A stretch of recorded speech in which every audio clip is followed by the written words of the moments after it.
Good morning mga kadyasa! Getting ready na for our Pittsburgh trip. Huwag kayong mag-alala, isasama ko kayo. Yes, walang maiiwan. Gusto nyo ba yon? Kaso, bumili kayo ng sarili nyong pagkain ha. Mahal ang bilihin ngayon. Saka ko na kayo ililibre pag ako'y kumikita na ng limpak-limpak. Sa ngayon, ang budget ko pa lang ay pang milyonaryo. Sa susunod, pag bilyonaryo na ako, libre na kayong lahat. Ay, nako.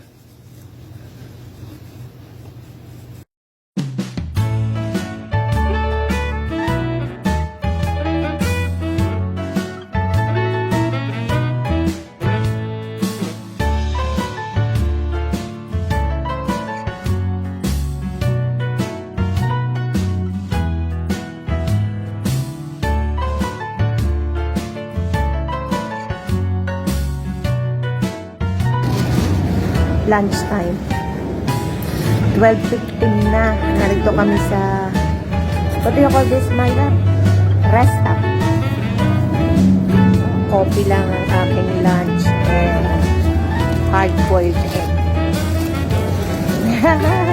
Diet din pag may time.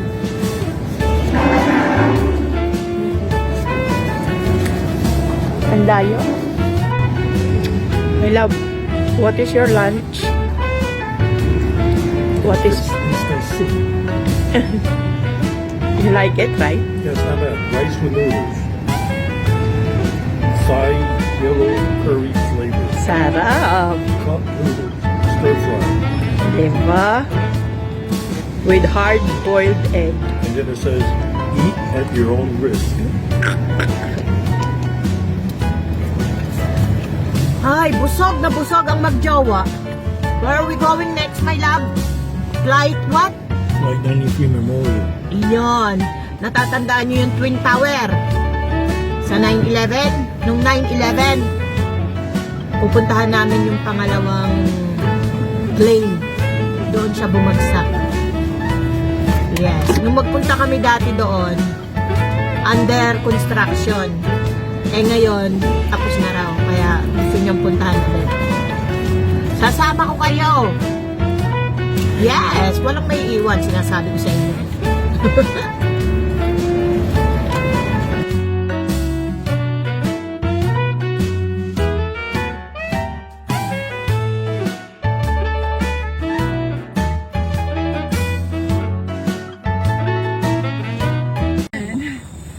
Nandito na kami sa Flight 93 Memorial. Ayun o, nakikita nyo yun? Tower of Voices. Ang init. Pero okay lang. Nakakalungkot dito.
Ay, finally, nakarating din kami sa hotel. Oh my goodness.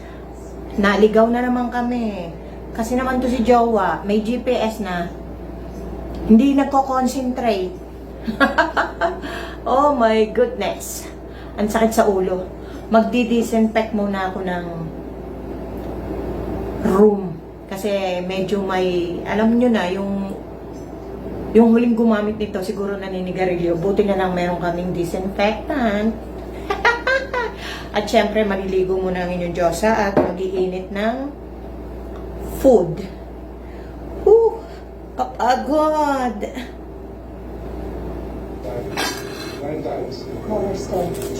Finally, makakakain ng Diyosa nyo. Ay, nako. Nalibot namin yung buong flight 93. Kaso nakakalungkot. Bawal mag-video doon sa visitor center. Kasi naroon lahat yung kanilang memories. Siyempre, sign of respect sa mga nategi, di ba? Ay, nako. And then, dumaan pa kami ng Walmart. Bumili nga ako ng aking salad, mango, at Snyder chips ni Jowa. Yeah, happy siya. At ang food ng Diyosa, salad. Para tuloy-tuloy ang pag-sexy.